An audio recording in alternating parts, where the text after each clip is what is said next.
talk about suffering. And I'll just kind of introduce it, and I'd love to hear how you relate to that. But I remember talking with you once, and we both kind of concurred that the thing that got us moving in a spiritually seeking, was because we were suffering. And I would certainly say that about me. I was suffering, and also, just life. I just felt like just so many things caused internal pain in me, and some of them were psychological, but also when I looked out into the world, so much of the world just didn't make any sense to me. I remember looking around when I was a kid and a young adult, 15. The things that people were doing, getting jobs and doing all this stuff, it all seemed so arbitrary, and it didn't seem to have any meaning to me, and that was painful. I just felt lost. I think that was probably my deepest suffering, is I felt lost. But I'd be interested to know how that was for you. Well, I think it's a combination of suffering and turning inward to relieve the suffering. Because actually, the truth of the matter is, I know quite a number of people who suffer, but they don't seem to ever turn inward. Looking for a solution. They're always looking for a solution from the outside. Right. So whether it's finding a relationship, and that's why they're suffering, or trying to find more money, right? Or power is a big one sometimes, or they feel self-worthless in some level. So power will give them. So so it's a combination. It's suffering for sure. I think you once told me that suffering was kind of a gift, and I think it is. Actually, it is. Yeah. But if you don't couple that gift with looking for relief from the inside rather than the outside, then it's just suffering. It ain't very much fun. And I guess, when we think about it, here's somebody who's suffering, just an average person, and they is suffering average amount. The first inclination is to try to fix it from the outside, and we do that. And then, I guess what I'm interested in is,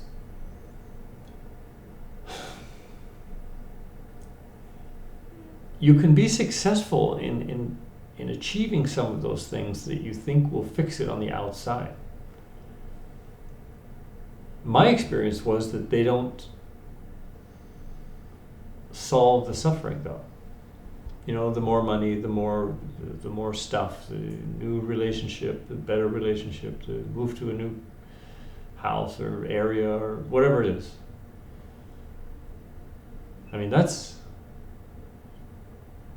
But didn't you have to be successful to discover that first? Moderately. Yeah. For me, I was not some big... Yeah, I didn't make millions of dollars or something. But but that was because you learned quickly. But at some level, you had to be somewhat successful to be able to learn that wasn't going to suffice, right? So you had to go... So how does that happen? That someone who's made, let's say, a lot of money or whatever, it doesn't matter. Whatever the success is, it could be whatever their version of success. What happens if you're never successful? What happens if you just don't make... That's a good one. The cut. So you're always struggling to get to some sense of success, never quite get there. Yeah.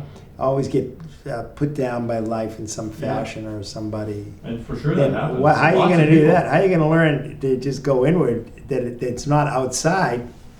So it's a rare person, I think, who could just simply see that it's always from the inside that the suffering really originates by itself, without having to first succeed at some level and then see, this is not working. Maybe someone who doesn't achieve any kind of success, and like I said, my success was very moderate, but it was my success, and it was enough. But I'm just thinking, someone, let's say, in their mind, they never had the success. Maybe they just get tired of trying. That could be enough, where you just go, this is ridiculous. There's something wrong here. I keep trying, this is not working, and I'm still miserable. Right? Right. I mean, there's a million ways to turn inwards. I don't know, I'm just kind of blabbing, but I find the whole thing kind of fascinating. I find it fascinating that some people can just spend years and years and years, and they do find success, but they never notice that the success is the happy feeling they get from the success is so short-lived. They somehow never manage to notice that. I'm baffled by that. I've actually owned once. I went out and bought kind of an extravagant car, used, but it was an extravagant car for me. And I had this total fantasy around it. It was just crazy. When I look at it now, it's just crazy. But I had some weird fantasy that, wow, this beautiful car is just gorgeous. I'm going to get in it and it's going to do something. I'm going to feel better. And of course, within a week, I thought about taking it back because I thought, it's just a car. The first day, sure, I was kind of still enamored. But after a week, I thought, oh, what have I done? I've spent too much money on basically a car. So I just wonder, how does someone, People can do that for years with clothes, with food, with all kinds of things. And never get to the point of, like, wait a minute, this isn't doing it. No. No matter how much stuff I get. Maybe they don't suffer enough. That's another level too. It's very possible that you don't suffer enough. So, or you're not aware of that much suffering, so you're not really thinking about, getting above it or beyond it. Maybe. Maybe some of us suffered too much, and then that through it and says, okay, now I got to do something about this. Do something more fundamental. Right. But, I mean, obviously Buddha is, that was his thing, is to relieve suffering. You have to relieve, life itself is suffering. Yeah. And his whole path was to relieve suffering. Yeah. And we know, just being human, that everybody suffers. It's not... Yeah. That's not an unusual. No. That's a very usual. That's absolutely usual. Your parents die. Yeah. Your relatives die. Your friends die. Lost. People get sick. You lose a job. You lose your money. You get sick. You fail physically. You get old and all. This. Yeah. All the suffering is there. Suffering, and everywhere. But sometimes I think that people just don't get it. They don't feel it enough. They don't experience it enough in some ways, and so it doesn't. They just say, okay, all right. It was such a key element for me. I keep thinking it must be for other people, but maybe not. I'm a little baffled. Yeah, that's a little baffled. I think that is a little baffling. I feel kind of baffled with that myself. I don't know. Because that's what turned you inward. Well, I think I've suffered from the beginning, from my childhood, and I felt that internally. I didn't have to go through the not finding success and then feeling disillusioned with it. I felt that just from my childhood. I felt like I was suffering, and I was suffering internally. Yeah. So it just was a kind of a natural place to go and look to relieve it, to look internally. Right. However, I noticed from the outside, looking at people from the outside, that they're not necessarily inclined to that. They're more inclined to trying to relieve their suffering from changing their outside world in some fashion. Right. As we talked about buying a car or having a new relationship or whatever is going to relieve them. Yeah. And you're probably right. By the time they actually realize that none of those things are going to relieve them, they're probably already about 90 years old and say, okay, I'm just giving it up. I'm giving it up. It's a little sad. Yeah. However, there are those people who are aware of suffering and are suffering. Yeah. And for those people, I think it can easily dawn on them that the only way to go through suffering is to go through internally to discover that which is beyond suffering. Yes, nicely put. So for those that are there. For the rest, they have to come to the understanding first, I guess. That's the first place you have to come to. Yeah. Nicely put, yeah. Yeah. Find that which is beyond Yeah. suffering, which is what we have been talking about. True nature is one way to phrase it. It is in every single person Right. beyond suffering. Yeah. And sometimes I think also that, the other thing is I think that because of the way the world is and how we are taught by our parents and our culture and our teachers and so forth and so on, I think a lot of people kind of throw their suffering, but they throw their relief of suffering onto some sort of religion or God or whatever. And Right. so they're going to find relief there, even though they don't completely find relief there. Right. But the rest of the people are all congregating in this place, and they all seem to be finding relief, or all looking for relief in this one corner. Yes. So we'll just kind of hang out there, and they just can hang out there and hang out there and hang out there, and not really get beyond it. Right. Because it's soothing to do that. Yeah. Which is nice. It's There's nothing like wrong with that. that. It's like, right. But it doesn't get to the Right. core. Yeah, and there's a kind of relief in sharing that suffering Yeah. too. Sure. We all share the Sure. suffering, so we're just sharing it. So Absolutely. whatever it is. Yeah. So now we don't need to go beyond it. We're just sharing it. Yeah. Right. Yeah. So I don't feel alone with it, which is Right, nice. It does exactly. alleviate some of the pain. That's right. That sense of loneliness, and you Yeah. know that the only way to go through that and beyond that suffering is to go into your aloneness. That's true. And into the suffering. You ain't gonna do it with You have anybody to else. meet It's the not- suffering. Yeah, in suffering. Yeah. That's it. So those are all, I believe, why that is the case, why it's the case this way. But suffering is definitely, I think you're right. I think it is a blessing, really. But Yeah. But you have to like I discover said, that. Maybe before we turn the cameras on, I was saying it feels like it's a call from our true nature. Suffering is a call from our own true nature to tell us something is wrong. And it's good to listen to it. So should we offer any suggestions to somebody who's listening to this and who feels like they're suffering and they would like to well, I discover? always liked Buddha's description. I think that that's really key. I think suffering is rooted in your desire nature. That doesn't mean, and I don't think he didn't mean that you can't desire things. I mean, otherwise, how are you going to live? How are you going to move in any way, shape, or form? But I think he meant that in your desire nature, the foundation of suffering is arising, because the frustration of not getting your desires, or getting your desires and then seeing that they're not what really relieves you, Right. is the root of suffering. Yeah. Okay?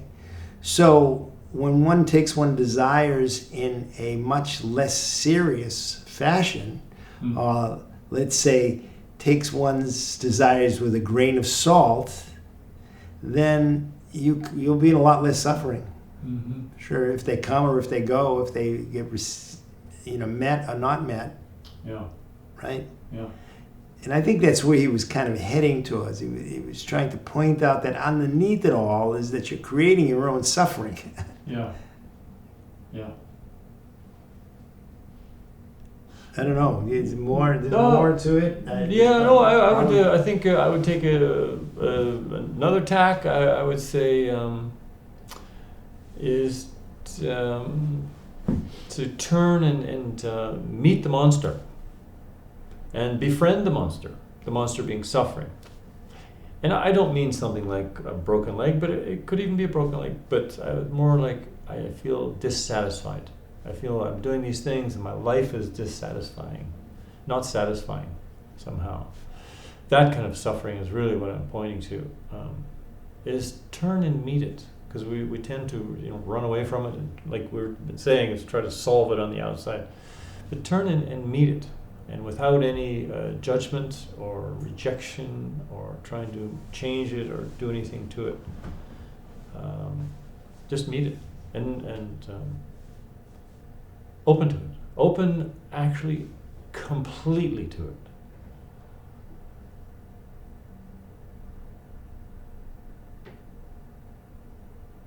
And if you can do that, which you can, you just turn and absolutely open to it, like no resistance to it.